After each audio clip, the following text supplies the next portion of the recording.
July 6, mga kababayan, mag-umpisa na ang totoong bloodbath na sinasabi ni Vice President Sara noon. Dito natin mapatunayan kung talagang nagsinungaling o katotohanan ba ang gustong makamit, pananagutan ba ang gustong makamit nitong nagkukumahog ng mga kongresista, mga kababayan, na i-impeach nila ang pangalawang pangulo natin.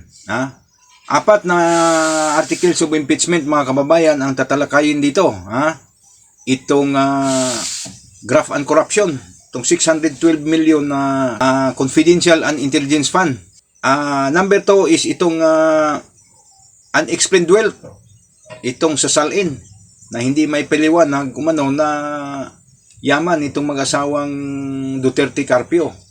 Ang pangatlong, mga kababayan, ay itong bribery sa DepEd umano, namimigay umano ng sobre ito si Vice President Sara na may laman na pera sa kanyang mga tauhan o sino mang gustong bigyan ni Vice President Sara. So makikita natin dito yung mga witness. At yung pang-apat, mga kababayan, itong threat, itong pagbabanta umano ng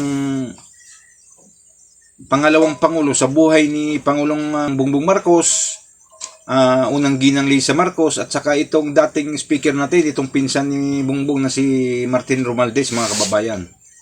So yung apat na article, siya ang tatalakayin sa impeachment trial, mga kababayan. Pagkatapos mag-convene ng Senate, mga kababayan, as an impeachment court, 11 mambabatas sa hanay ng complainant or prosecutor, pinangunahan ni Congressman Jerbel Luistro, mga kababayan, ang sasalang pagdating sa impeachment trial.